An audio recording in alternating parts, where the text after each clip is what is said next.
This is the Euroscopic podcast, a weekly roundup of analysis and insight about what happened in Europe, what is happening, and what might happen. In partnership with the EU Observer, I'm William Bluecroft. I write the Schland Substack newsletter all about Germany. And I am Martin Gag from Berlin. Here we go.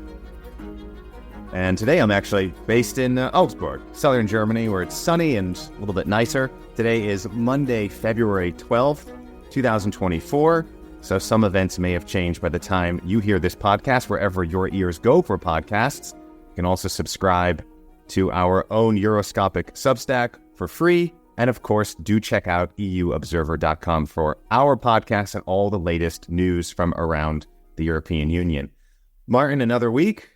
For some, I have this strange feeling that, everything changes. There's always news, but it kind of also always feels the same. New iterations of the same thing. What's kind of come across your radar since we last talked?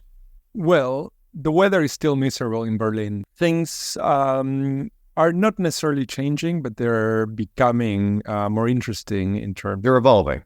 They're evolving. Turns out that Alexander Stubb is again president-elect of Finland, a conservative that was, joking for the top job at the EPP. And it's interesting, among other things, because he's now an old-timer. He was a very important ally of center conservatives or center-right in the European Union. And now, back in the president of Finland, he is bound to be a fairly powerful figure in the coming European Council and Parliament. So I think that is actually pretty significant news. The other piece of news is Europe's deal with Mauritania, an immigration deal, which has some of the trappings of the former Tunisia deal, and it has also an amount of money allocated to Mauritania with very little oversight, as far as we can tell. The deal is for 200 million euros transferred to Mauritania, and it's mainly from the alliance. And lo and behold, the left-wing government of Spain, which has been decrying abuses in other parts of the globe, seems to be quite happy to make a deal with Mauritania. It's been really harshly criticized by most observers for essentially a complete dereliction of power and oversight in terms of, human rights and essentially the right of potential immigrants. So once again, we see Europe about to outsource some of the most unsavory parts of the migration policy to a third country. As we know, the Tunisian deal more or less fell apart, and there is a question as to whether the migration deal with Mauritania will actually survive. The difference right now is that we have quite a few far-right parties having a lot of influence on the migration policy of Brussels, and that means that there are a lot more people sort of in the proximity of European power that would be interested in protecting the deal. What are you looking at this week, Bill? Well, I'm just seeing the spread of protests, whether they be farmers or truckers, kind of everyone taking from another country's playbook in the EU, in Germany, in France, now in Poland, probably going to spread more. This has to do with a lot of things. It has to do with inflation. It has to do with subsidies. It has to do with, tax breaks for farmers and for, and also with Ukraine, Poland allowing Ukrainian truck drivers to access Poland without all the permits and the paperwork they usually need, causing competition, kind of the fears of causing a race to the bottom in terms of prices, in terms of wages. That's Poland's big fear, for as supportive as Poland has been of Ukraine in its war with Russia. It's quite a different story when it comes to economic issues, because Poland is the low-wage competitive player to undercut Germany, France, other Western European countries. But then what Poland is to those bigger, richer countries, Ukraine is to Poland. So it's part of a much bigger chess game when we talk about the future of Ukraine in the EU, in terms of competitiveness, in terms of where do factories go to set up shop, where can they get their best deals. it really calls into question, how much of these countries are going to get a piece of the EU pie, depending on the role, the relationship of Ukraine going forward. So that's kind of spurring all of these protests. And it's just interesting how they kind of mirror each other. How they, like I said, they take from each other's playbooks and they have real political impact. National political leaders are responding to these protests.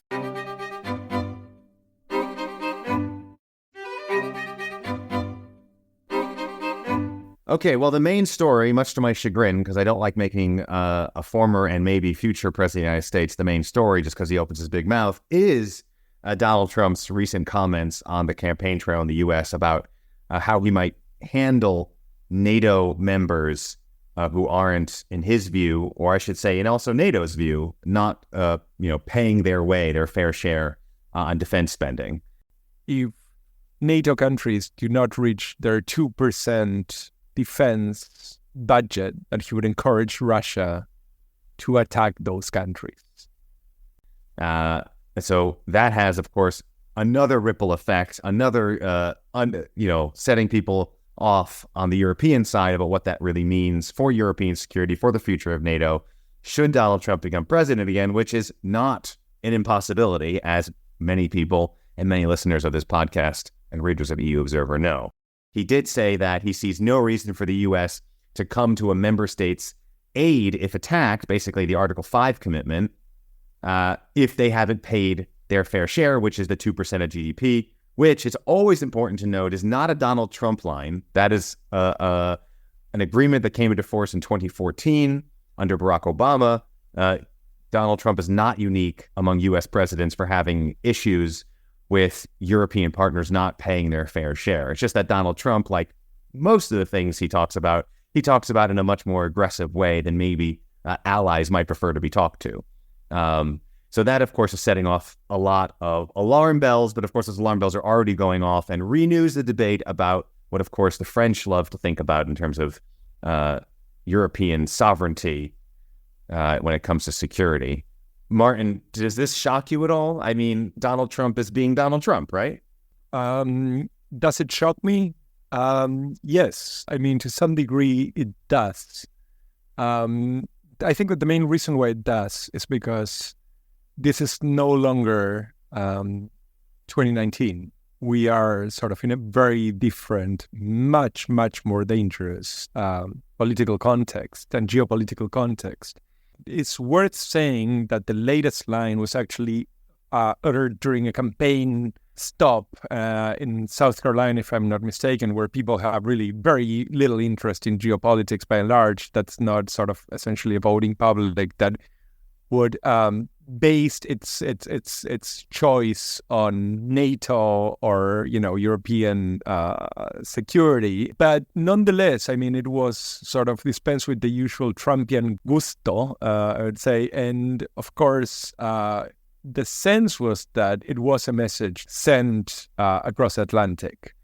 So yes, I mean, it did to some degree shock me, but I think that the overarching feeling is that the danger for European stability increases day by day.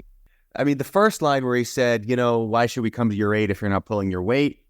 You can almost make that's almost reasonable, right? But the second line about actually actively encouraging a Russian attack or at least would see no problem with it, that's a scarier line. For I think all people involved. I mean, it just really rattles in a very real way security and stability and containing what is already a dangerous war in Ukraine. It has been so destructive to Ukraine at so many levels. And you mentioned how it's not 2019 anymore. And just to add to that, we don't have Donald Trump yet back as president, and already the United States is struggling to maintain its security commitments just by having Trump, little Trumps, Trump-like people in Congress who have been holding up the Ukraine funding, basically holding it hostage to getting what they want on the U.S.-Mexico border. So we don't even need Donald Trump in the White House to already be sort of shaking some, basically the credibility of the United States when it comes to its security commitments to Europe and confronting Russian aggression in Ukraine? I think you have a variety of issues that sort of sit directly in front of us. The first one is the fact that we are now seeing essentially what I would call enemies of the European project to the east, where we have seen them for a while, actively engage in undermining, European integrity. We might have a return of a foe to Europe, to the West, so in the White House, And then the added element is that in June, we might actually see a lot of actors within the European Union that are both ideologically and politically aligned with Trump and with Russia, operating not only at national levels where they have been. As far as I'm concerned, Meloni might be politically very savvy and might be moving to the center, but she's ideologically still singing the song of Putin. Very reactionary conservatism, and it's still pushing public policy. So we might see actually the kind of perfect storm, which rather than a perfect storm is actually probably a very long game strategic design, which would put Europe under, I think, an amount of strain that I cannot really see how it would overcome. To add to this, we are now in a geostrategic situation which has seen nothing but the multiplication of very, very dangerous conflicts fronts, including now the Middle East, including sort of sporadic flare-ups in different parts of the Red Sea, including now Sudan, where we hear that actually the Russians might be about to start building a base, including the Caucasus, where you are also seeing sort of on and off confrontations. And it's very difficult to see how is it that a Europe that does not really have anything other than words in terms of strategic and defense autonomy would fare left to its own devices by the U.S. It's not so much how much to believe Donald Trump. It's always hard to know if he's serious, if he's literal, if it's just him posturing, if it's just him on a campaign stop, if it's just something that came to his mind. Because ultimately, Donald Trump is all about Donald Trump. He doesn't really have an ideology. But what is so destabilizing about this is that the United States and its massive military presence, depending how it's used and how it's postured, can be a force for aggression and can be a force for widening conflict. But it can also rein in arms races and conflict. Because right now, you have European allies who for decades have relied on the U.S. for their defense, at least for the large part. And so they haven't needed to massively increase their militaries and to have aggressive foreign and security policies. And they haven't had to do any saber rattling. In that sense, the United States has kind of reined in an arms race, or what we saw like before World War I, where countries were going crazy with their military expenditures. If the U.S. security commitments recede, then that makes countries like Poland, for example, much more nervous. And they might think, and as they already are, we need to beef up our militaries and we need to show Russia that we're serious. And if the U.S. says to a country like Poland, don't worry, we got your back as long as you don't make any offensive moves. If that goes away, then a country like Poland or the Baltics, although they're very small, might see it in their interest to be a little more aggressive and a little more offensive. And that tit for tat can be very destabilizing. And suddenly we can have a very widespread conflict on our hands in an era of nuclear weapons. So that, to me, is, for me, what's most worrying. Not that the United States could actually wage a war, but the fact that that its deterrence will keep other countries from maybe getting into basically a death spiral of arms procurement. I think that the volatility of the season is compounded by the fact that we're facing now an election in June that might actually upend the entire architecture of Brussels politics. And this actually is something that would compound in rather massive ways a return to Trump on the other side of the Atlantic. One of the things that would actually be directly impacted by the coming election is the configuration of the European Commission, right now being led by Queen Ursula, as she's affectionately or sometimes not so affectionately known. And there is sort of a question as to how the coming European Commission that wields a lot of power will actually look. To get a better sense of what that might look like, we invited Andrew Redman, who writes for the EU Observer and wrote a fantastic piece in early February on the top jobs and how they're going to be sliced up by European political powers after June.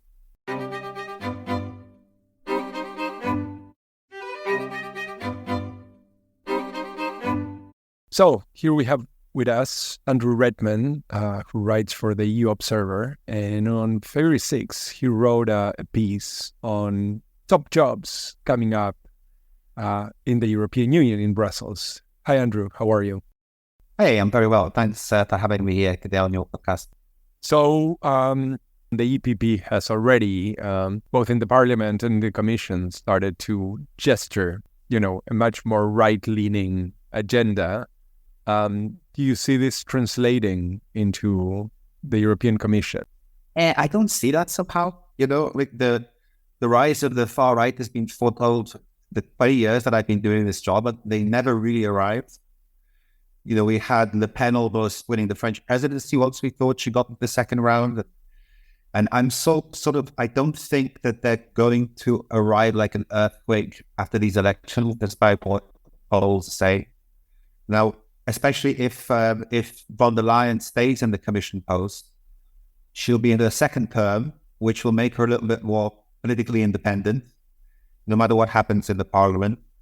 And, I also think there are figures that the far right would need in order to gain some kind of upper hand in Brussels, whose future is still up in the air. I'm thinking especially about Meloni. Is she really going to carry Orban on her back for the rest of her political career? Or does she want to join the club of serious Atlantic players, transatlantic players? In which case, I don't think that the far right is going to pull either the Commission or the Parliament off the rails into some really weird direction. Yeah, I tend to agree with that assessment. Whether also in the US, across Europe at the national level or the European level, we always hear that this is sort of the end of centrist politics as we know it, and the far right is coming. The results always seem to be a little bit less bad than the pessimists fear, and not as good as the optimists hope. Still, there is, if polls are to be believed, there is going to be some significant wins for far-right parties across the European Union for the European Parliament elections. Even if it's not big enough to really take over anything, is there still that risk of playing that spoiler role, pulling sort of centrist, as we've seen at national levels in many places, pulling centrist politicians, centrist policies more to the right? And that's not only migration, it's environment, it's agriculture, it's a number of major issues that the EU deals with. Well, for me, the worst thing about the far right so far, as I've experienced them in the European Parliament, is have to bloody well listen to them when they get up and speak about serious issues, And when we're talking about top jobs here, rather than the broader political drift in Europe after these elections, I just don't think that the far right or the kind of Orban camp, that end of the spectrum down, has any credible personalities they could put forward in the race. Certainly not as Parliament president, which is the least valuable of the four top jobs. I mean, have you guys heard of anybody out of that basket of snakes that could seriously be a candidate for an international post of that caliber? To get back to the top job question, which is what we want to sort of start with here, can you kind of go through, I don't want to get lost in, the who's who. Just go through with us what are those top positions and what potential influence do they really have in the direction that the European Union takes? Okay. Well, the European Commission presidency is definitely the most powerful and prestigious role. The Commission collects and spends all the EU's money and drafts all the EU's legislation. So it has the most power in that sense. And then in protocol terms, you've got the EU Council presidency. Is very high because they meet with foreign presidents and VIPs, and they chair EU Council meetings and set EU Council agendas. So there's a high-profile role there, some kind of political steering. The European Parliament president is more sort of spokesperson for the Assembly, but can also help set the agenda, plenary sessions, and speed along voting on certain dossiers that that they're interested in. So the more co-legislate, the more important it becomes in Brussels.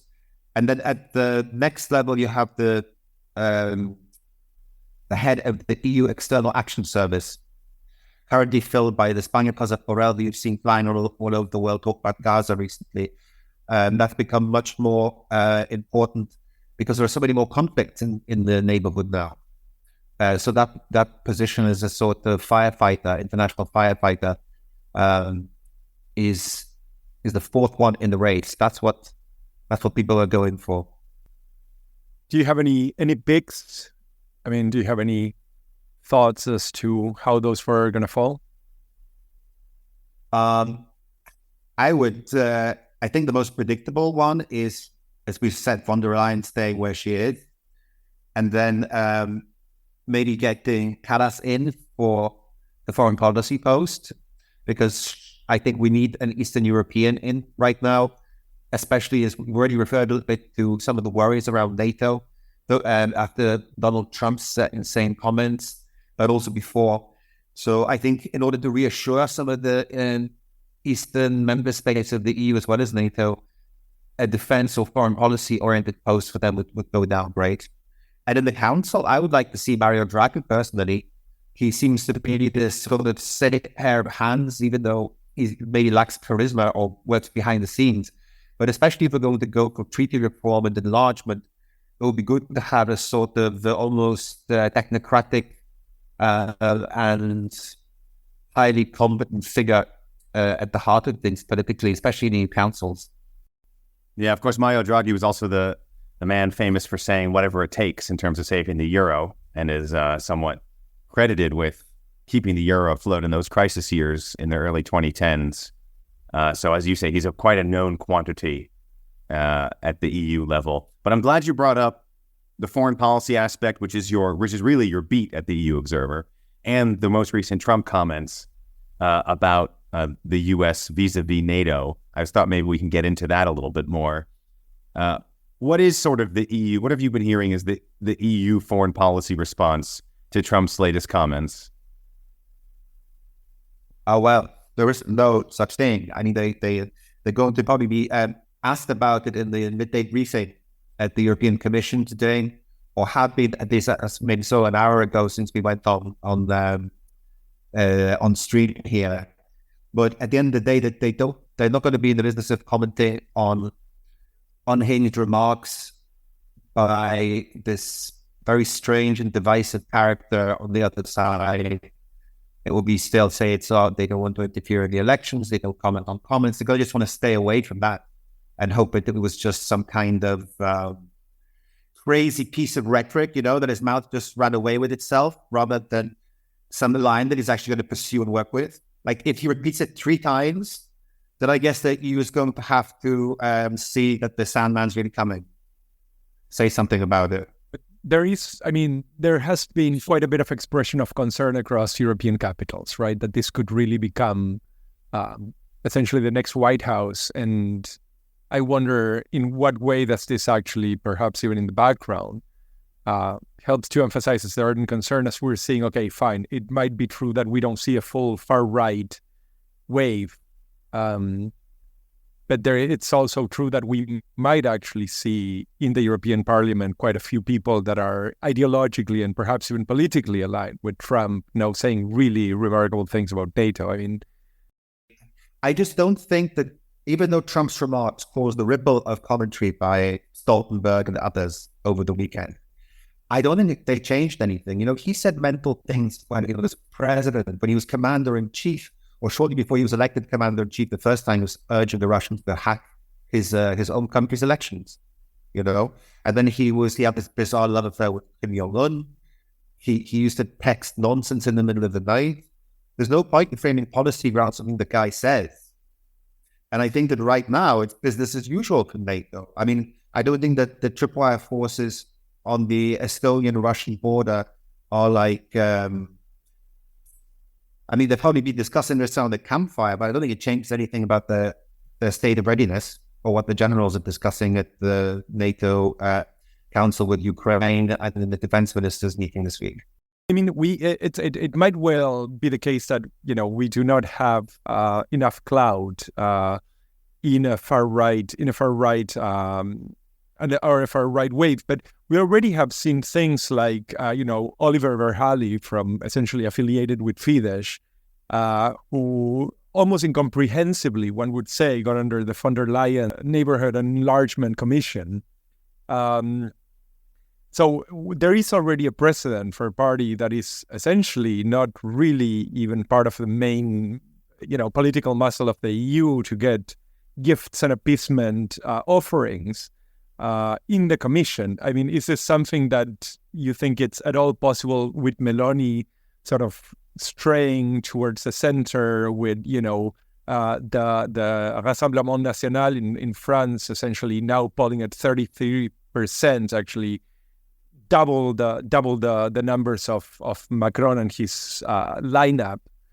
Do you think that this is something that we could see, that essentially just the next von der Leyen Commission, if that's what comes, offers the far right a couple of gifts to keep them appeased?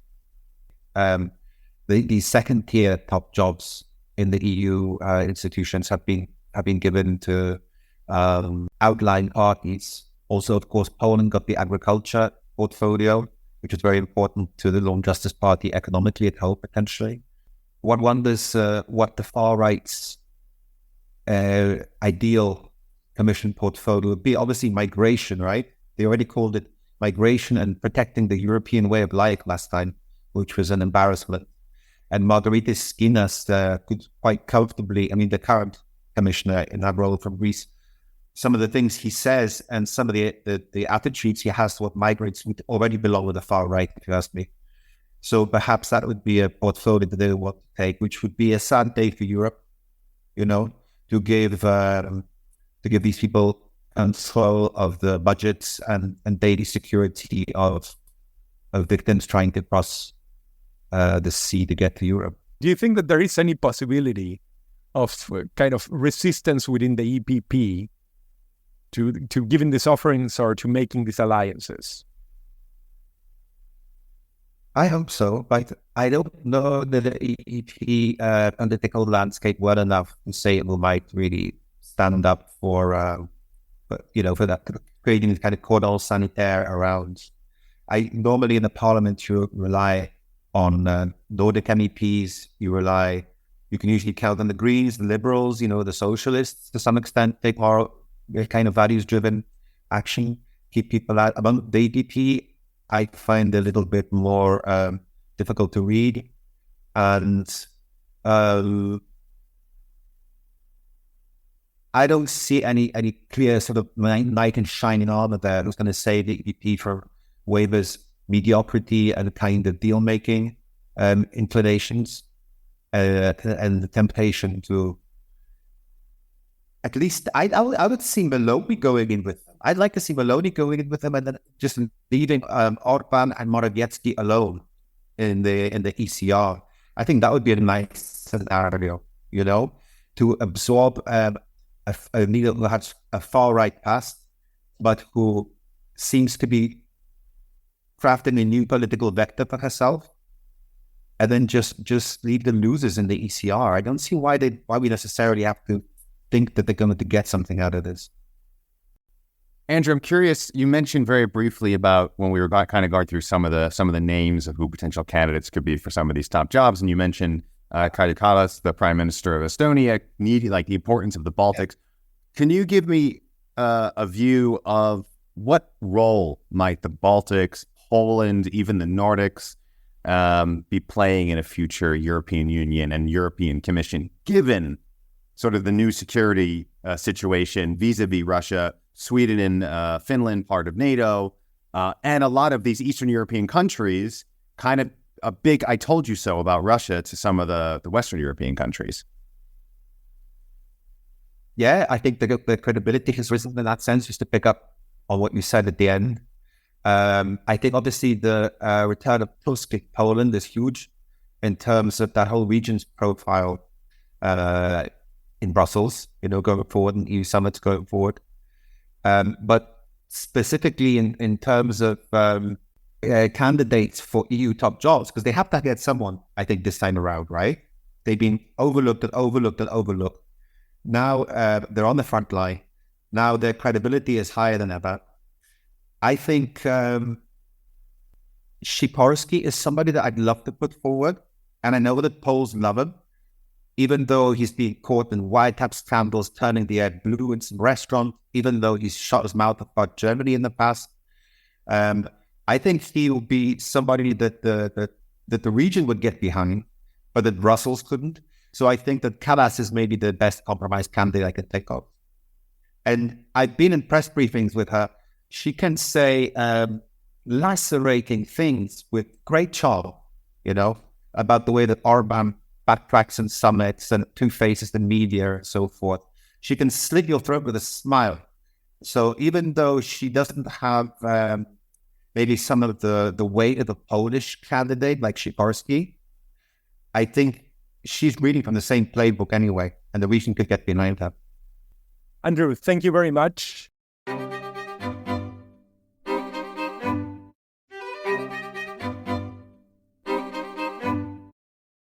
So many thanks to Andrew Redmond for joining us, EU foreign policy reporter for the EU Observer, giving us lots of details on both what the next European Union, European Commission might look like, as well as some views on what security policy and foreign affairs might look like, especially in the potential of a return of Donald Trump to the presidency of the United States. If you want to get a lot more details, a lot more nitty-gritty about the who's who of the European Union or potential who's who, you should definitely go to euobserver.com and check out Andrew's latest piece or latest pieces. So that's what's going on now. Let's look ahead to the week to come. Martin, what's on your radar? So the main issue right ahead is Gaza, where we have seen the slaughter of thousands of civilians. And now we have the Israeli government promising a ground operation in Rafah, in the very south of the Gaza Strip, where 1,500,000 people, more or less, are sheltering internally displaced people. And by most accounts, such operation would cause a massive amount of death among the civilian population. It has produced very strong reactions, even from the White House, the European Union. Even from the Germans. Well, I was going to say, European governments, as usual, have been a lot more timid and a lot slower to react. But I think that what we're seeing now, which really begins to look like a potential for a massive catastrophe and possibly war crimes in the making, might actually completely change the shape of the conflict and might actually really force international community, including the most timid of European governments, to reassess its relation with the Israeli government and really try to push them into an unconditional ceasefire, which is what many had been demanding. This is really not a matter of the week ahead. This is possibly a matter of hours. And I think that this is actually a very, very big story. Well, I think, however, it is a matter of hours, but also of weeks. However it looks now, by the time we talk again, it's going to be a completely different picture. Given the pace of events. But on that note, I will be heading to the Munich Security Conference later this week, the annual shoulder rubbing, elbow rubbing, whatever the expression is, of elites in the Western security order. That's basically what it is. High-level delegations from all around the world, but specifically the United States and the Western community, talking about security in the world. Of course, that is very much an eye of the beholder kind of thing, especially with wars ongoing in Ukraine and, as you mentioned, developments in Gaza. But all eyes will be on Munich this coming weekend, and I'll be there. So next week when we talk, hopefully I can give you an update on what I heard and saw and who I talked to.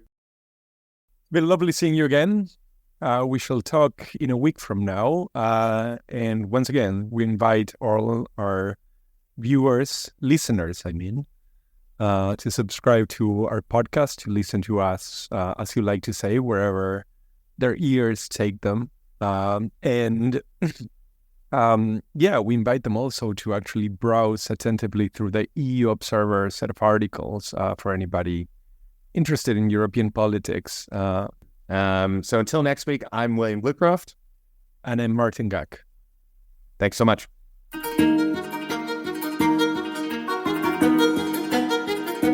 Thank you.